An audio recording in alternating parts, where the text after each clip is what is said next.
Hello, and welcome to Around the Political World with John Rothman. I am your host, John Rothman. If you're a fan of the show, make sure to hit the follow button on the top right of Apple Podcasts, Spotify, or wherever you are listening at this very moment. When you hit follow, leave a review or share an episode with a friend. It helps other people discover the show, keeps us going, and, as I like to point out each and every day, it expands our base. High drama in a New York courtroom. This appears to be the last day that Michael Cohen will be on the witness stand, and it appears that the confrontation between Donald Trump and Michael Cohen will be resolved by the jury sometime in the next week or so. Why do I choose to comment on this morning? Because the question is not, in my mind, whether Michael Cohen is telling the truth or whether Michael Cohen has somehow been prejudiced in his evaluation of Donald Trump. The question in my mind is, did Donald Trump do what he is accused of? Did he authorize hush money to be paid? Did he attempt to jiggle the books, so to speak, in order to make sure that the path of accusation did not end up with him? And is it fair to see Michael Cohen being accused of having set the whole thing up? After all, he was Donald Trump's lawyer. He was Donald Trump's fixer. Donald Trump relied on him for more than a decade. And now a lot rides on who a jury believes and what kind of case is made. Let me point out that so far, at least what I've heard and seen, Michael Cohen's testimony has not been discredited. Michael Cohen came in with evidence, tapes, documents, notes that prove his contention. The response of the president's attorneys is to simply try to discredit Michael Cohen. We've been here before. We've seen this before. What surprised me and really irritated me was that a group of Republican members of the House of Representatives showed up at the trial, sat in the courtroom, making it clear that they believe what Donald Trump is saying. They aren't there because they know the legality of what is being presented or not. They are there to put on a show of solidarity with Donald Trump. This parade of Republican members of Congress, coupled with potential vice presidential nominees coming through as well, I find deeply disturbing. If justice has a blindfold, then what is playing out right now is just not consistent with American justice. Now, some of you are going to ask the question, well, John, you clearly don't like Donald Trump. Well, the answer is I don't dislike him or like him. I just want the evidence to be presented in a clear, objective fashion. And if Donald Trump is found guilty, there should not be a hue and cry that somehow the whole thing was rigged. I was very irritated, and have been over the last several days, by Donald Trump's assertion that the whole trial is rigged, coordinated by the Biden White House. Of course, that isn't true.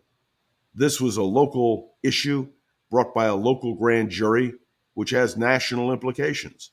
Joe Biden had no say in what Donald Trump would or would not be indicted for in this case. This ad hominem attack on American justice is what really bothers me. And I would be remiss this morning if I didn't talk about Joe Biden invoking executive privilege. Now, let me be clear. In the case of Joe Biden and why he invoked American executive privilege, let's point out that the transcripts are readily available, as the transcripts were available in the Richard Nixon tapes. What the Republicans in the House are trying to do is to have audio tape which reveals that Joe Biden is not compos mentis, or that Joe Biden stumbles over words. They are trying to use a audio tape along with a transcript, to prove that Joe Biden is not fit to be president of the United States.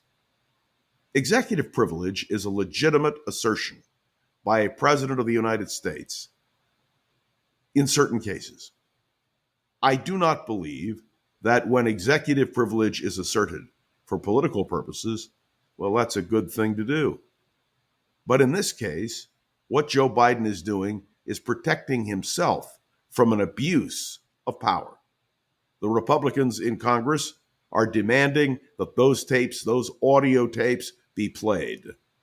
Their intent, according to the Biden people, is to take those tapes and use them for nefarious political purposes. Look, let's be clear.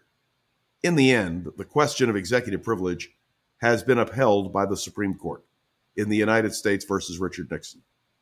And a president can, in exceptional cases, use executive privilege. I believe very strongly that the Supreme Court action dealing with Donald Trump and his suggestion of blanket presidential immunity is the real nut that has to be cracked in all of this. Should a president who may have committed criminal actions be shielded from exposure? The answer is no. Should a president who gives an audio tape and might have stumbled a bit on an answer, should that be used legitimately to attack a president in the midst of a political campaign? The answer is no. And speaking of executive action, when President Trump pledges that he will consider pardoning all of the January 6th people who were convicted, that to me is an abuse of presidential power. Thank God Donald Trump is not president of the United States. He can't exercise that authority. But the fact that he would so blatantly say that he would use it were he president should disturb every American who believes in justice. We will hear shortly from the court in New York the verdict of a jury. I await that with the expectation that truth will prevail, one way or the other. Thanks for tuning into another episode of Around the Political World. Make sure to follow along and let me know your thoughts on the show by leaving a review on Apple Podcasts and sharing an episode with a friend or colleague so we can continue to grow and expand, which, as you know, is our goal. You can interact with me on Facebook and LinkedIn. And of course, my special appreciation and thanks to the wonderful producer of this podcast, Gogo Zoger. She makes sure that Around the Political World with John Rothman is posted each and every day. To all of you, well, we're going to follow it more. We will see where we are tomorrow on Around the Political World with John Rothman.